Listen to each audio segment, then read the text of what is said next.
Happy Thursday and welcome in to the Fantasy Alarm MLB DFS live stream here on the Better Sports Network.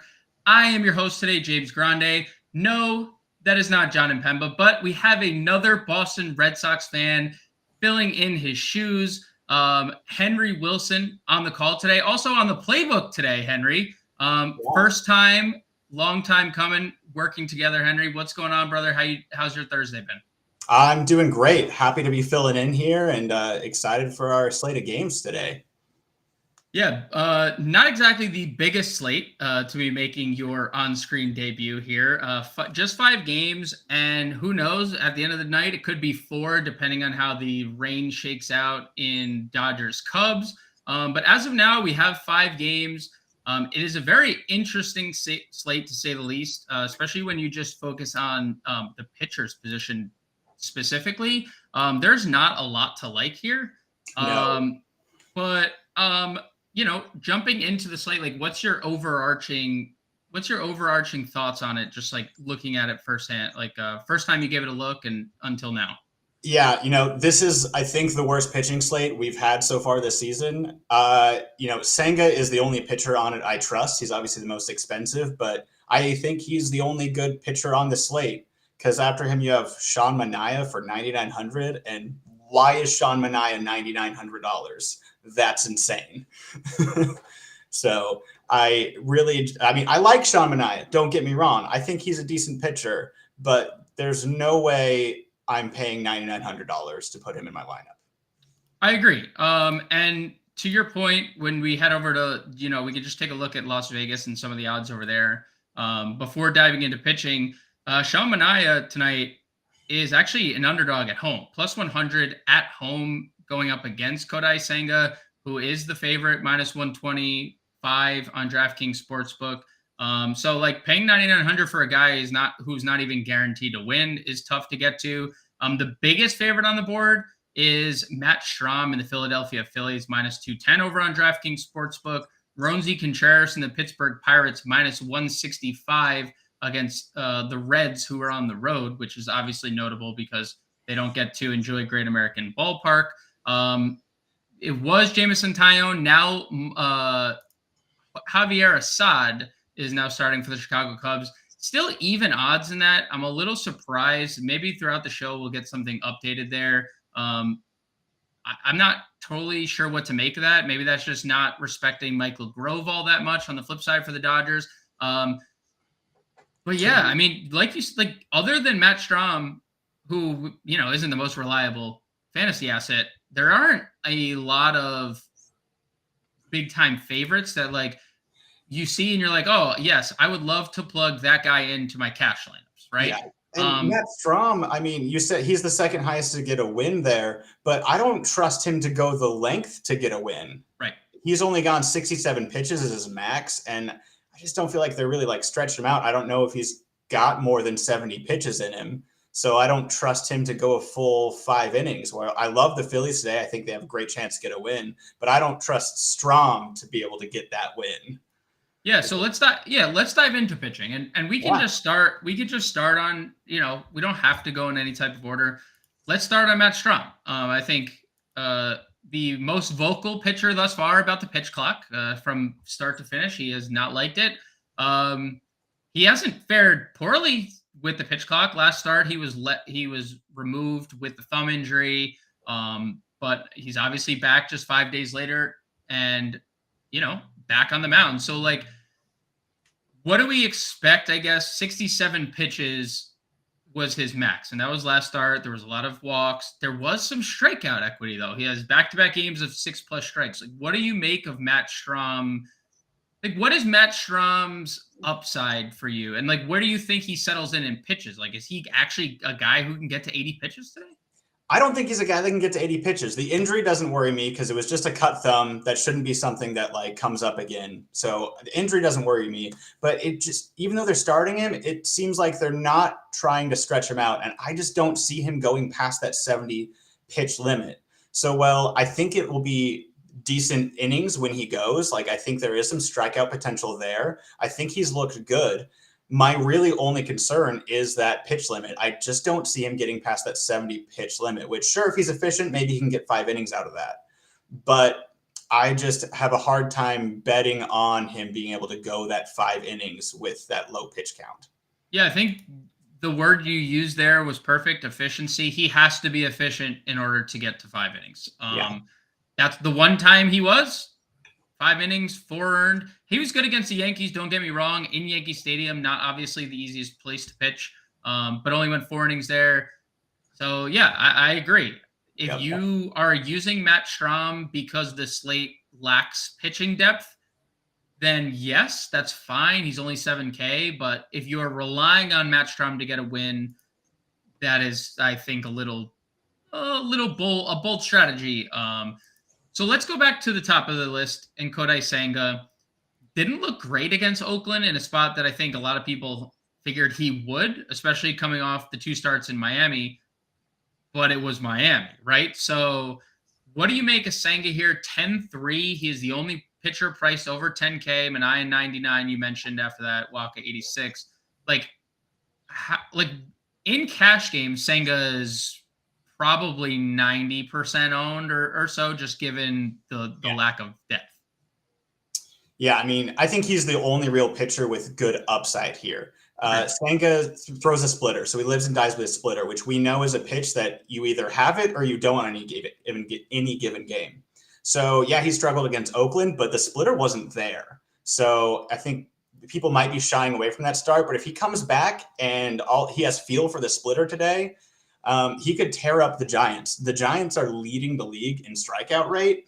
So he has high strikeout upside. I mean, even in that Oakland game, he still struck out 7. So it wasn't a good game, but the strikeouts were still there. And if he has the feel for that splitter, I mean, the upside is way higher than any of the other guys on this slate today. So I'm willing to pay up for Senga just because he's the only place where you're really getting that strikeout upside, and he has one of the best chances for a win. Agreed. We do have to worry about the Giants a little bit offensively against right-handed pitching. They have thumped righties. 816 OPS, 218 ISO, not numbers that you want to mess around with. But I agree on every front. There is not a lot to go off on this slate in terms of pitchers. He does have the highest upside. I think you and I both agreed not getting to Sean Manaea, so we can just kind of gloss past him. What do we think of Michael Wacha? He was very good. Here's the starts. He was okay. He was very good. He was very bad. Is this going to be a trend for Michael Wacha, or we just can't figure out when's going to be a good game and when's going to be a bad game? Or what's your lean on Wacha today against Arizona? Yeah, I'm 100% on the board of we're not going to know when it's a good game and we're not going to know when it's a bad game. Because, yeah, he went 6 innings with 10 strikeouts, only giving up 2 hits and no runs against the Braves, too, against a good offense. But then, he gets crushed by Milwaukee. So I don't trust Wacha at all.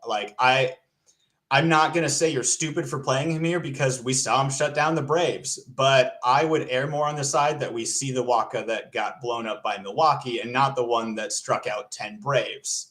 Obviously, if he's on, we've seen it. He can pile up some strikeouts and he can be a decent pitcher. But I got to say, I don't really trust him here. And, I think I'd shy away, especially, I like the Diamondbacks offense. I think they're actually pretty good. They've got some good lefty hitters also. So I don't hate him, but I don't think I'm playing him today.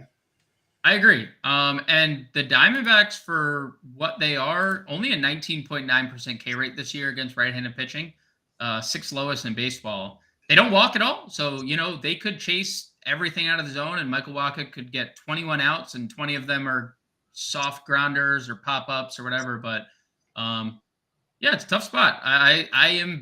Listen, I was a 4th round investor in Corbin Carroll. I was over the field on a lot of Arizona in general. I'm a Jake McCarthy enthusiast. I like Arizona too. So I'm probably not getting to Wacha, and I don't know if I really want to get to the other side of this game in Ryan Nelson either, considering the return of Fernando Tatis has arrived. Yes. San Diego's offense has, I think, underwhelmed a bit, but just adding Tatis to that lineup is a very scary thought. Definitely. I like Ryan Nelson as a pitcher. I think this is an okay spot for him. In DraftKings, I'm not even considering him because we have the $2,000 Tatis that should be in every single lineup, so you don't want to take both of them. If you're talking outside of DraftKings, I think he's actually decent play. I think he's one of the better pitchers by actual skill in this slate. San Diego is scary, but again, he has good stuff and he's looked pretty good this year. So outside of DraftKings, I would consider him, but especially in DraftKings when we have $2,000 Tatis that's going in every lineup, right? No way am I putting Nelson anywhere.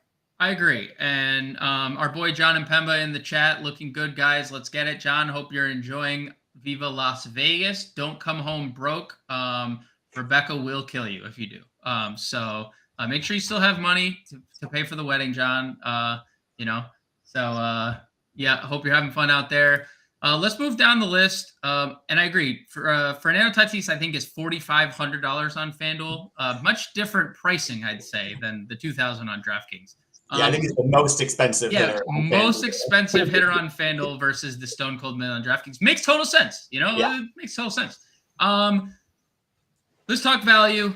I think there's one name and one name only down here that matters, and that's Roansy Contreras, who I think is a very skilled pitcher. He just needs to figure out the walks, and he can really put up a crooked number today. Yeah, I 100% agree. Roansy's my go-to here for the value play. His slider is amazing. Yep. His fastball has been just downright terrible. Like his averaging over 500 against his fastball this year. That's not good. Like his fastball has been getting destroyed. So if he can get his fastball to just be adequate, that they aren't crushing it, he's going to be good. The slider's amazing. He can get swinging strikes. So, I like him with Cincinnati on the road. They're not a scary offense, and it's not in Great America Ballpark. So I like going Roansy here as someone who can, put up some strikeouts and hopefully get a win too. Yeah, maybe Roansy will take a page out of the Josiah Gray playbook. Gray threw that fastball and gave up a bajillion home runs. Actual number, look it up on any stat site you want last year. And now he cut the fastballs like in half. I think he stopped throwing the changeup as well, and now throwing like cutters only. And now he's not giving up home runs. So maybe we should take a page out of the old Josiah Gray playbook. Listen, he is I'm not going to say every lineup, but a large portion of lineups on two pitcher sites tonight, whether it's DraftKings or Yahoo or wherever you play two pitchers, it's going to be Kodai Senga and Roansy Contreras. And then you're going to have probably the other people that take shots on Waka or they take shots on Matt Strong, just because potentially you get a win. But Roansy Contreras, no secret, he's going to be popular. The Reds this year, Henry, I'm sure you're going to be very surprised by this. They are 28th in OPS away from Great American Ballpark. That's surprising, right? Yeah. That's very surprising to me. I couldn't believe it when I saw it. But Henry and everyone out there in FA Nation, tonight at 7 Eastern, join Eric Balkman from the FFPC and Garrett Price from Dynasty Nerds for an NFL draft preview. Yes, it is NFL draft season, SZN, from the fantasy football perspective, featuring a 3-round NFL mock draft, position by position breakdowns, plus a fantasy football rookie draft, including the experts from the Fantasy Football Players Championship and Dynasty Nerds. The 2023 NFL draft preview tonight, beginning at 7 Eastern at bettersports.com, the Better Sports Network app, and on YouTube at Better Network. Ready to move on to catcher? Yeah, let's do it. All right, let's do it. JT Realmuto tops the slate. He is $1,200 more than anyone else. But, you can probably afford him, just considering most lineups are going to have Roansy Contreras and Fernando Tatis in them. So, you're going to be able to afford really anyone you want tonight. Is Realmuto someone that you're looking to pay up for, or do you what does the rest of your catcher position look like? Yeah, I rarely pay up for catcher, but this is one of the weird slates where I'm definitely okay with doing it. We're going to have money on the board because, especially if you're going Roansy, that's pretty cheap. And then a $2,000 Tatis, you have money to play with. And I love the Phillies lineup today. So I'm definitely willing to pay up for Real Muto. And for me, it's really those top three guys that are decent options. And then after those three, it gets pretty scary. So I'm 100% willing to pay that money for Real Muto because I think he is a decent amount more valuable than both Stevenson. Because again, if you're going Contreras, I'm not going Stevenson. Right. And then Diaz, outside of Coors, he's not that great of a hitter. So for me, Remuto is the play at catcher today. Yeah. If you look on the screen here, 429, 467, 714 split. At home, he has 7 hits on the road, 259 average, 700 OPS. So definitely a different hitter. He has been statistically good against left-handed pitching. That has been the better split for him. If you want to, take that, but like that's been most of the Rockies, and it hasn't mattered because they have, for their careers, they've been notoriously better against lefties. That hasn't mattered this year. They're still near the bottom half of the league. So you could definitely take a shot on Elias Diaz. I don't love him, but lefty matchup, hitting fifth. Can't say I hate it. What about some punts? Like Yan Gomes has gotten off to a good start. There could be, if the weather holds up, there's potentially 20-mile-an-hour winds blowing out. I think that's the elephant in the room right now. Like if the weather holds up, we probably want Dodgers and Cubs bats. Like that's, I call it Coors Jr. when the wind is blowing out because there's just a lot. Like, could you see yourself getting to Yan Gomes? He's not even in the lineup today. Okay. Then no, right. I'm not paying for Yan Gomes. Good idea. Good idea. I was just looking at the Cubs lineup, and he's not in it. And that's why I ran a little update on my DraftKings. Not in the lineup. So that's great. So thanks for that. Tucker Barnhart in the lineup. Woohoo! Yeah, and sure. I guess Tucker Barnhart, a lefty facing a righty. Yeah, we got a lot of wind in Chicago. If we can get a guarantee that game's starting and going, then anybody can hit a home run if we have 20-mile-an-hour winds blowing out in Wrigley. So sure, you want to take a punt play of one of the guys in that matchup, either Barnhart or Barnes. I don't think that's bad. Neither of them are good hitters, but if they can just put a ball in the air, maybe they get one out tonight. Right, and that's kind of been Austin Barnes. Like, I mean, other than being like Clayton Kershaw, like demanding him being on this team, that's the only reason. Like, he can hit a home run every so often. When there's a full moon, he hits a home run. I don't think there's anything else. I think we move on to first base. It's a pretty crappy position tonight. First base is not though, Henry. We have Pete Alonso getting a lefty. We have Freddie Freeman coming in at 5,500 now, facing Javier Assad, who you and I were looking at some statistics before the show, was not bad as a starter last year, but peripherally looks like there's regression on the way. CJ Cron has a lefty. There's 5 names over 4K. That is crazy. Alec Boehm is 4,700 and Nelson Cruz 41. Assess this like top tier of guys, top tier and I guess middle tier as well. Break it down how you view this tier of guys.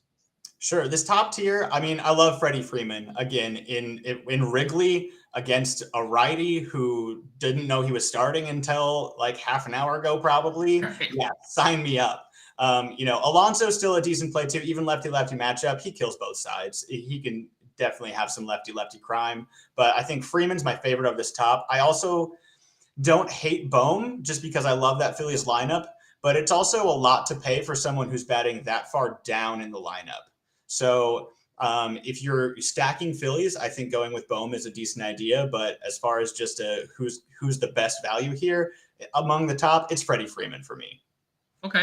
I cannot obviously disagree with that statement at all. Looking at some things on Twitter, I just went to RotoGrinders Kevin Roth, the everyone's fantasy baseball weather hero. I'll just call him a hero. Even if he doesn't wear a cape, you're a hero for all us fantasy baseball players, Kevin Roth. It looks like he thinks it's going to be a late start and play full.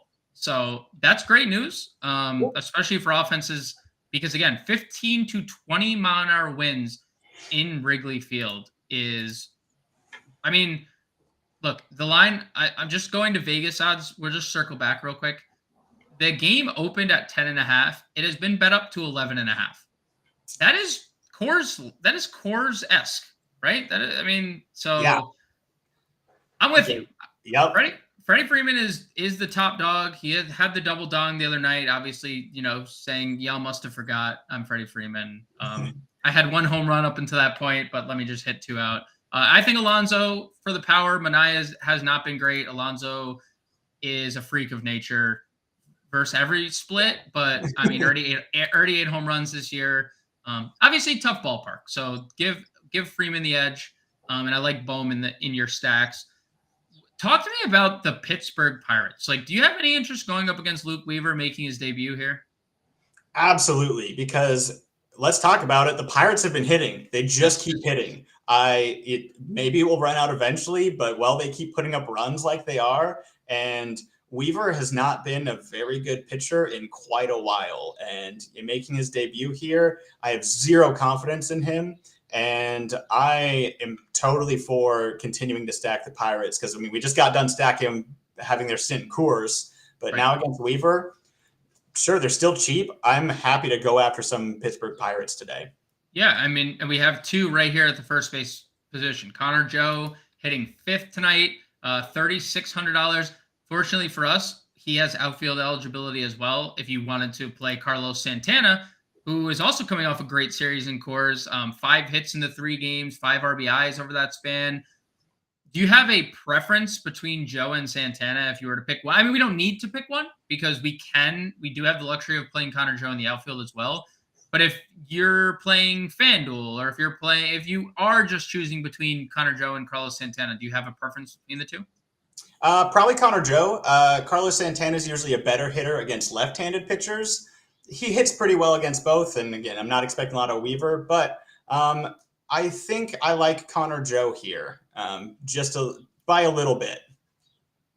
My FSGA team approves of that message because I picked up Connor Joe this week. I saw on the schedule on Sunday when waivers ran, I saw Colorado for 3 and Cincinnati for 4, and I said yes. Connor Joe seems like a good pickup. He's been awesome this year too. 340, over 1,000 OPS. 3 extra base hits in his last 3 games. I think that's been the big surprise. 8 extra base hits in his first 16 hits is awesome to see.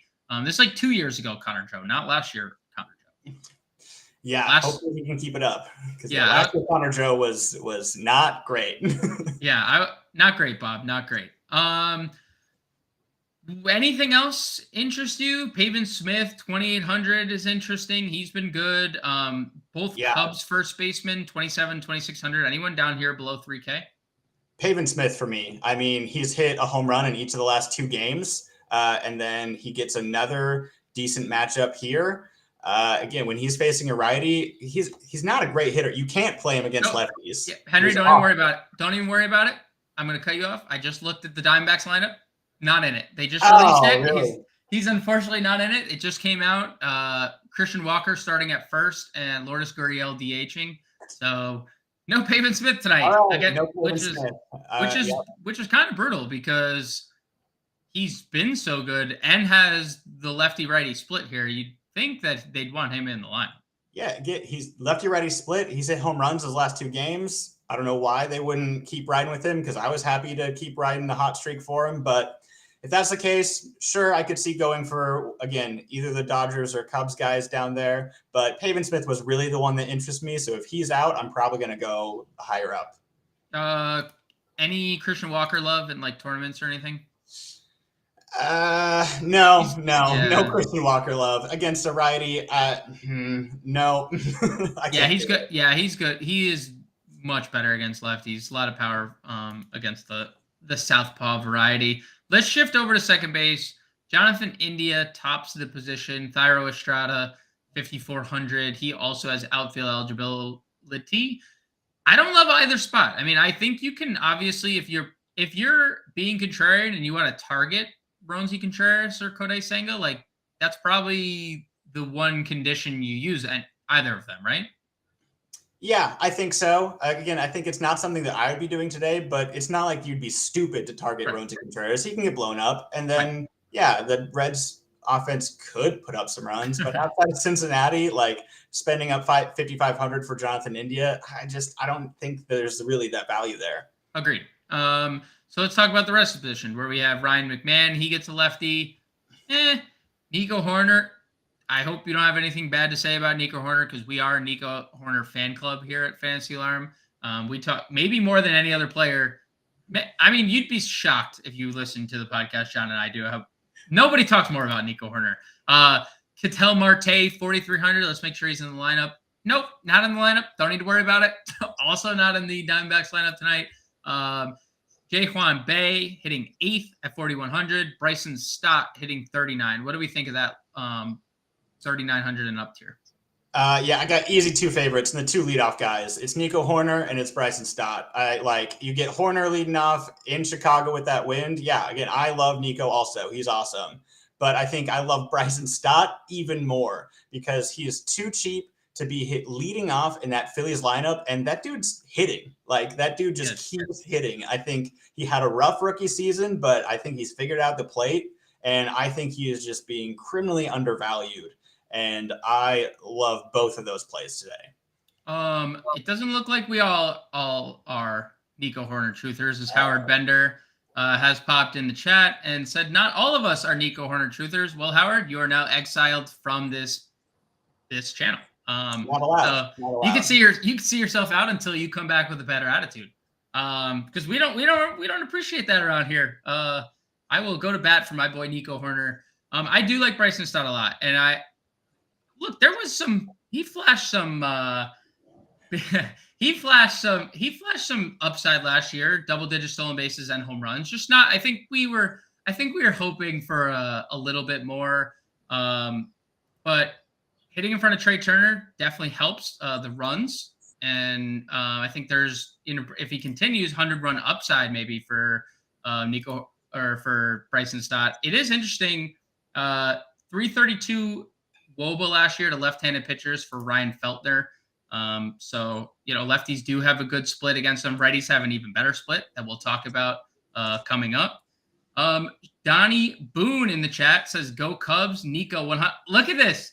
All the Nico Hoerner fans are coming out from the woodworks right now while Howard's in chat. I love this. This is great. If there's more out there, if Nico Hoerner's out there, please come, come stop by. We'll get you on the stream. Let's continue down second base. I don't know. What do you like down here? Is there anyone in the value tier that really stands out? Because let's face it, I don't know if we need to go this far down, especially when we're going to get to the inevitable shortstop position play of the world of ever. I mean, but is there anyone down here in the second base value tier that you have interest in, Henry?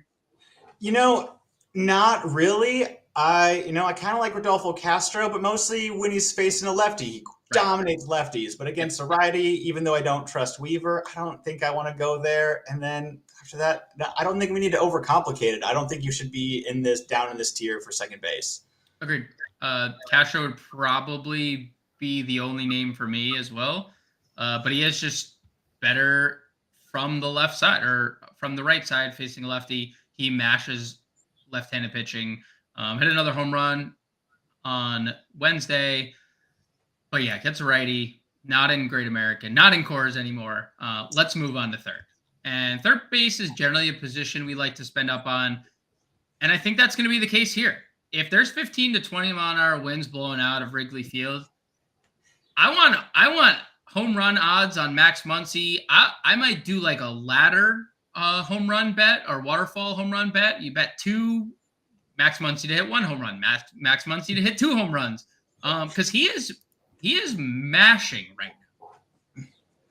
Yeah, Max Muncy's looked awesome. I really thought he was going to bounce back this year. He struggled with injuries last year, and he has in full fashion. And yeah, against the righty and Assad out there in Wrigley with the wind, and he's atop the third baseman, but he's still only 4,900. It's not like he's some outrageous price. Yeah, Max Muncy is a great play here to hopefully hit you a home run. Officially hitting 4th in today's lineup. I think Dodgers have an interesting lineup today that we might talk about. We'll talk about it right now. James Outman is leading off tonight. Freddie Freeman second, JD Martinez, Muncy fourth, Trace Thompson fifth, David Peralta sixth, Vargas seventh, Williams eighth, Barnes ninth. Not a lot of protection for Muncy, but interesting.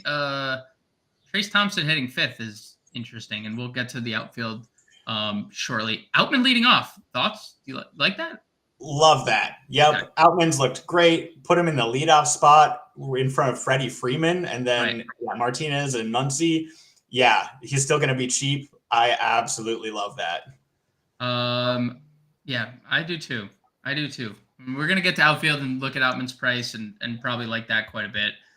Rest of the third base position, before we get to shortstop, before we get to outfield, Manny Machado, 4,800. We've already talked Alec Boehm, 4,600 for Patrick Wisdom. Josh Rojas, I believe he's in the lineup. I mean, every Diamondback we talk about is not in the lineup. He is. He's leading off. He is 4,400. JD Davis, 42. Ke'Bryan Hayes, 4,000. What about the rest of this 4K tier? As John Pemba shows the love on Nico Horner for life. I mean, just keep it coming. Just Howard is just sitting on an island all by himself here. Nico fan club. What do you think of the rest of the 4K tier, Henry? Yeah, I think I need to maybe start believing Wisdom. I didn't buy it. I haven't been buying it, and he just keeps hitting. So I don't know. It will run out, but I think I might have to turn my tune on Patrick Wisdom because I've been fully against that he's going to be able to keep this hitting up, and he just keeps hitting. So I could see going there. But, after that, I think it, slows down a lot. And I think this is another spot where I like the top of the tier. You're going to have money to spend. So beyond Wisdom, I don't know if I'm super interested in the rest of that 4K tier. I agree. And I actually do like Wisdom. I think it's interesting, going to be interesting to see the ownership divided between Muncy and Wisdom. And honestly, like if I'm playing tournaments tonight, I might just take the lesser owned of the two. That just might be the direction because they're both so live for home runs. If there's 15 to 20 mile an hour winds, just to get some leverage on the field, right? I mean, they both could homer and they both could hit too. Like that might just be the reality of 20 mile an hour winds in Wrigley Field. But I think the way I'd approach it in tournaments is just, I love them both. I think they're the clear cut plays here above 4K. I would just play the lesser owned of two in tournaments, and I would just play the higher owned two in cash games. And that's just probably how I would go about it and move on from there. What about below 4K? I mean, like Eleuteris Montero hitting sixth. He's been okay against lefties, but again, out of course. Spencer Steer hitting third. It's kind of interesting because he has been really good this year. Despite not a lot of power, the 6 extra base hits, he's hitting 320, 940 OPS, and he's hitting third. It's not like Roansy is shut down. We like him, but he hasn't been dominant by any stretch. What do you make of the rest of this third base position? Yeah, Montero, not a huge fan of there. Yeah. Again, outside of Coors, he can kind of hit lefties, but not well. And yeah, I don't think I want to go there with him. Steer, I love Spencer Steer. If Roansy is not in your lineup, then I'm happy to go towards Steer because I think he is a great value. I think he's a pretty legit hitter. Obviously, Roansy is one of my favorite pitchers of the day, so likely I'm not really going after him. But if you don't want to go Roansy, I like Steer as a value play here. So you're saying you would steer in that direction? Yeah, I would definitely. Where was the drum, Adam? Where was the drum there? I need the little, in the background. That was a perfect dad joke moment for me. All right, let's shift our attention over to shortstop. Thank you. Adam said he'll have it queued up for the next time. Shout out to Adam Bernard, our producer for today's show. He's gonna get us he put that in the queue. Working that into the next show. Thank you, Adam, for that. All right, elephant in the room. We're here. Fernando Tatis is $2,000 upon returning to Major League Baseball. We all know about the PED suspension. We all know he has served his time, whether you are a fan of Tatis or not. At this point, that is Doesn't matter. He is stone cold minimum on DraftKings. This is the question for you. On DraftKings, over or under 99% ownership tonight for Fernando Tatis? Under, just because there's going to be enough people that don't realize he's playing today, but that's it. True. Everyone who knows he's in the lineup is putting him in his lineup, and they should. Don't try to be contrarian and go, oh, he's going to be almost 100% owned, I'm going to go elsewhere. No. Put the $2,000 in, put Tatis in your lineup. It's that simple.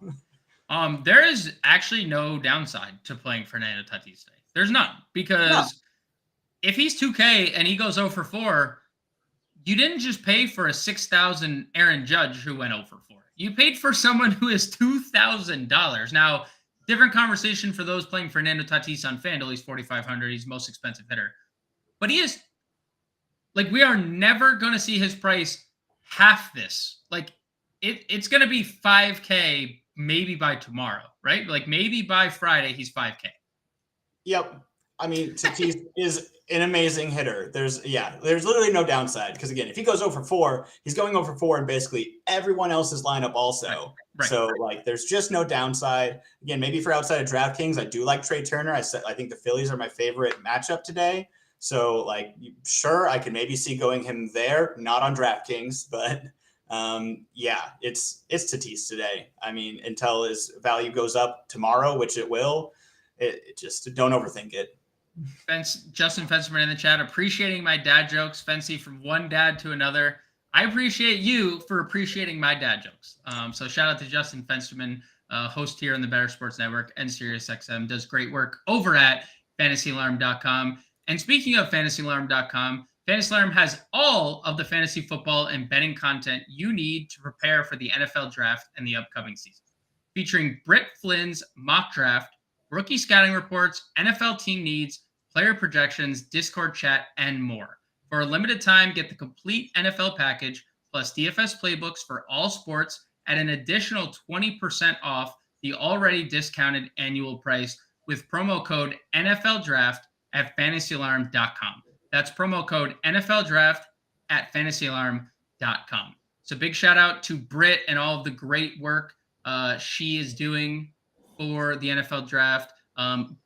Boots on the ground, by the way, Britt Flynn at the NFL draft. Boots on the ground for this upcoming draft. Can't wait to see all her coverage and all the great Fantasy Alarm coverage for the NFL draft here at Better Sports Network and on fantasyalarm.com.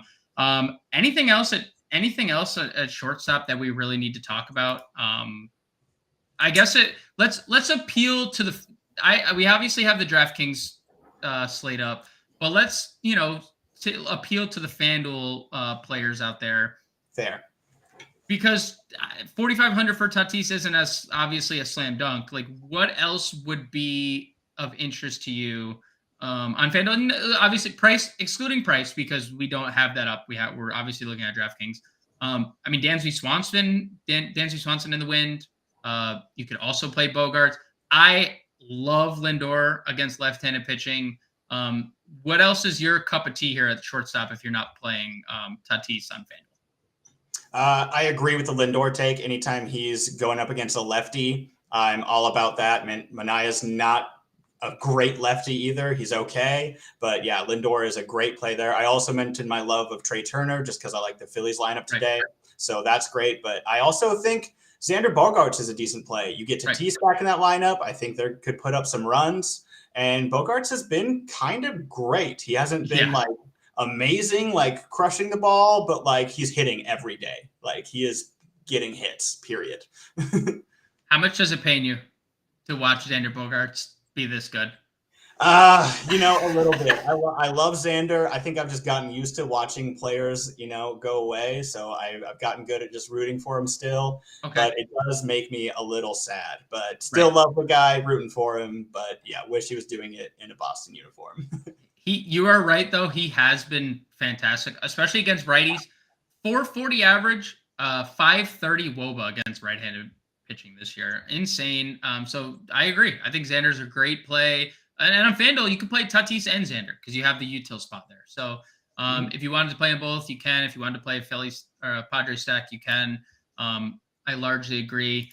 Let's shift our attention over to the outfield position, Henry. We have some big boppers, 2 over 6K, and Kyle Schwarber and Brian Reynolds. Chris Bryant's 56. We already mentioned Tyro Estrada.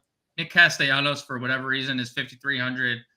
He has no power anymore, but 5,300, sure. Sayas 52, Ian Happ 51, McCutcheon 51, Soto 5K. How do you feel about this 5K and over tier? Yeah, 5K and over for me, it's Schwarber. I mean, again, love the Phillies lineup, and if anyone's going to hit a home run on any given day, put Schwarber on that list. Right. I'm willing to pay up for him. I would have, maybe gone to stack with Castellanos if he was cheaper, but again, you mentioned it. Why is he 5,300? Like, Castellanos is just not that good of a hitter anymore. Batting fourth, it's intriguing, but it's too much. So I really, after Schwarber, it's the Cubs for me. I think both those guys are in good spots of that lineup. Both of them have power. You've got some speed upside in there too. If we really see a bunch of runs in Chicago today, they could totally be worth it. Both of them. If you could only pick one between Happ and Seiya, who would you pick? Ooh, that's tough. Give me Happ. Agreed. I think he's looked good. I know Seiya's looked pretty good. Similarly to like last year's start too, because Seiya got off to such a hot start and then wasn't as good. But Happ's been really good. 320, just got the contract extension, 3 stolen bases already too. Everything trending up for Ian Happ. If I would only pick one, I agree. I think Ian Happ would be for me as well. If you're playing San Diego, I think Juan Soto makes a lot of sense. I know it's been disappointing, like it was largely last year. And I was like largely. You look at Soto's numbers, and I was just like, he's just completely been unlucky. Everything suggests Soto has had horrible luck all year, but he's hitting 194. Do we think that it's still unluck? Like, he's just not getting lucky? Like, what do we think with Soto? Would you pay the 5K for Soto tonight? I would pay the 5K if I'm stacking other Padres. If I'm going a Padres stack, give him a one-off. I don't know if I want to go there. I agree that I think it's been bad luck. I think Soto is Soto. He is going to be a good hitter. It's going to click back together. But yeah, it's been kind of rough, and it's been rough for a while now. So I get the worries, but again, he's still young. He's a generational talent. It's going to come back together for him. It's just a matter of when. So I'm willing to pay the 5K for him. It's so crazy. You look at if you go to Fangraphs and you look at some of these expected numbers, 418 slug, his expected slug is 533. His WOBA of 349, which is good, not Soto good, but good. Expected WOBA is 411. That would have been the third highest mark of his career. Everything suggests 200 BABIP. He has a 200 BABIP, which you had bad luck last year with a 249 BABIP, and this is just even worse, 200 BABIP. That's crazy. There's no way that holds. It'll turn around. And you would think with the shift being eliminated, the BABIP, the bad luck on batted balls would change. It's only gotten worse. So poor Juan Soto. Yeah. That's all I got. There's a lot of season left. Sure. Soto will put it together. I'm sure of it. and it could start here against Ryan Nelson. We'll see. Under 5K, Brandon Marsh, 49. Another Philly guy that might just be a little too expensive. Jake Fraley on the flip side of that game, or on the flip side, 4,800. Another guy just feels expensive. JD Martinez, 47. I think in the 4K range for me, 2 names stand out: Corbin Carroll and James Outman. What say you, Henry? I 1,000% agree. Those guys in the upper 4Ks, I'm with you, are too expensive. I don't know why they're all the way up there. If I'm in that 4K range, I'm going down to Corbin Carroll and James Outman, 1,000%. Who do you lean? Is it depending on the stack you're playing? Do you play, if you're playing Dodgers, obviously lean Outman if you play, but do you have a lean either way? Outman leading off, Corbin Carroll. Where do we have Carroll hitting? Carroll hitting third tonight again. Second time in a row he's hit third against a righty. Do you have a lean between Outman and Carroll? It's really close, but I'm going to lean Carroll just because I think he's the more talented hitter. I love that Outman's leading off for that Dodgers lineup. In Chicago tonight, I don't think there's a wrong play. put them both in your lineup, but I will lean Corbin Carroll just because he is the more talented player. He could put up 2 steals and a home run, So I would go there. Lefties against Michael Wacha this year, to your point. 318 average, 1100 OPS, 477 WOBA. That is not good. That is not. Yeah, I don't trust Wacha. Again, I think this whatever weird Diamondbacks lineup they put out today could still put up some runs. And I love that Corbin Carroll's hitting third. I think that's several days in a row that he's been hitting third. So maybe he's going to be set and left there, which is awesome. Yeah, I think the anticipation was everyone who was drafting Corbin Carroll, myself included, was just under the assumption he was going to lead off. And then that didn't happen. And then now he's hitting third, and that is quite awesome. So no complaints here. Let's go sub 4K. Some guys we already mentioned, like Connor Joe, Will Myers is here. We have multi-position eligibility. What do we like about this sub 4K tier? Cody Bellinger's return to Wrigley has been pretty good this year. I'm in for Cody Bellinger. You got to accept that there's risk that he goes out there and goes 0 for 4 with 4 strikeouts. But he's been hitting decent. And you got to remember that Cody Bellinger is not that old and he already has an MVP. There's no reason he might not turn into a good hitter again. And you get him this cheap, in a good matchup here. I'm all for Cody Bellinger. 326 average against righties this year, 352 WOBA. I think it's a small sample, obviously, and same thing with Michael Grove, but Michael Grove getting lit up by lefties. 360, and this back to our Ian Happ point over Seiya Suzuki as well. 367 average, 910 OPS, 405 WOBA against left-handed bats. The Cubs have some good lefties. Projected lineup for the Cubs with lefties: Happ, Bellinger, Eric Hosmer. We have Tucker Barnhart. Well, actually, we have the lineup out, don't we? Tucker Barnhart is in the lineup. See, they have Happ lefty, Bellinger lefty, Hosmer lefty, Barnhart. So 4 lefties. Bellinger's hitting 5th. That's a pretty good spot for lineups tonight for Cody Bellinger. So Bellinger hitting 5th. Let's see. What else do we like down here? Jack Sawinski. And John Impemba was profiling Jack Sawinski the other day. He is 3rd in hard hit rate this year in all of Major League Baseball. Do we believe, and we were talking about Pittsburgh at first base when we didn't really talk much about Brian Reynolds, but he's obviously he's good at baseball. What do we think of Sawinski at 29? Can he continue this hot stretch of mostly power? 5 extra base hits in his last 8 hits, 4 being home runs. Yeah, I already said I kind of like this Pirates lineup to continue against Cincinnati, and I think Jack Sawinski is probably my favorite Pirate play of the day. I like him here in this matchup. I would happily go with Jack Sawinski. He's not going to continue, the hitting that he has been doing. It will slow down, but maybe it won't yet. I am willing to ride the hot bat here, and a good matchup. I think he's a pretty good hitter, and I think he could keep, he has some home run potential. I like Jack Sawinski here. Okay. Anything else down here? Is Sawinski as low as we should and need to go? Alek Thomas is in the lineup for Arizona tonight. He is hitting 7th.